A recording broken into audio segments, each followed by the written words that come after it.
How's it going, guys? What I wanted to do in this video is to respond to a question from one of you guys on some possible causes of a failure to eject, and the individual that made that or asked that question he made a comment on the video that I did on the Mark 25. Many of you guys have probably seen this in some of my previous videos. Great gun, absolutely love it. So I thought that I would use it as the example. They said that they recently got a P226 and was having this issue, so I thought that we would just take a quick look at a possible cause of it. You can see there, we are clear, nothing in the chamber, no magazine in the gun. So what I'm going to do now is actually take this gun apart. So the way you would do that, lock that action open. I'm going to rotate the takedown lever down just like that. Drop that slide, and you can see that it comes apart just like that. There's our frame. We have our guide rod and recoil spring, and of course the barrel. Just like that. Now this is just to give you guys an idea of some of the possible causes. There are several, we'll talk about it, but we'll begin with some of the most basic first.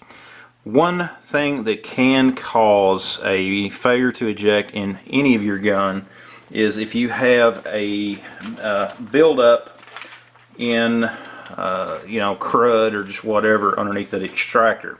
So what you can do is take your gun apart, and underneath the extractor, which you can see it right here on this one, this particular gun, okay, if you get a lot of buildup underneath that, that can cause an issue, and that goes back to proper care and cleaning.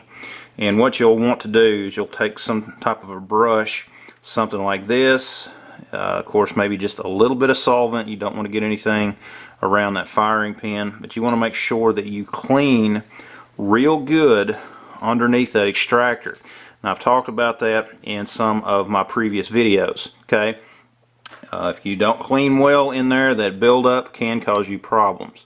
You can see there that little bit of a hook right there on that extractor.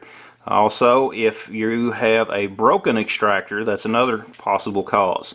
Okay, you make sure that you look over it real good if you do have a broken extractor on your firearm.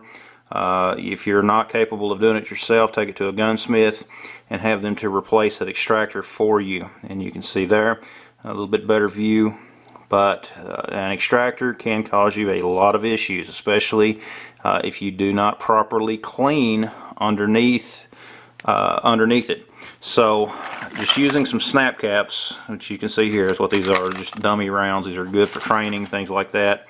You can find some down in the description if you're interested in getting some. Let's see if I can show you just a little bit better. Also, the type of ammunition that you use, if you have a failure to eject or anything like that, look to see if the rim, if it has stripped it off. I know that's something that can happen on some types of ammo.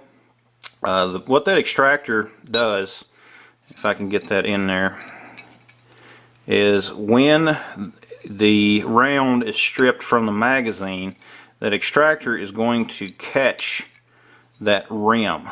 And I don't know if I'm going to be able to get this to set there the way that it should. Just bear with me, guys. I'm just trying to get it to where it will just give you just a little bit better of an idea. Okay, you can see there, get just a little more light in here. You can see there the extractor catching on the rim of that cartridge, and it will pull it out. Of course, they are spring loaded, so if you have any kind of a buildup on them, they're not going to be able to engage that rim of that cartridge as well as they should.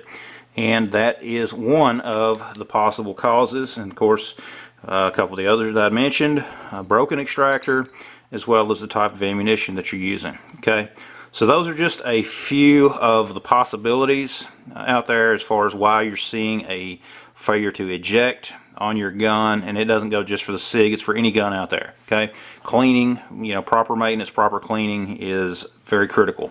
So that's something that you need to be aware of. But guys, I hope this answers a question from some of you all out there. I know I've seen that a time or two on some videos. I recently got one on, like I say, on the video that I did on this gun a while back, and I just thought that I would do a video talking about it. But guys, I hope this helps. Let me know if you have any questions down in the comments below. Let me know your thoughts, any ideas that you have, or any experiences that you've had with failure to eject and some of those causes. And the rest of you guys out there, go down and check out the comments, because there's a lot of folks on here that will be more than happy to share some of the experience with you.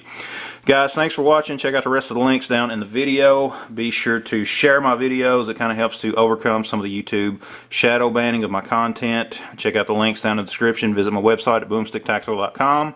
Thanks for watching, and we'll see you next time.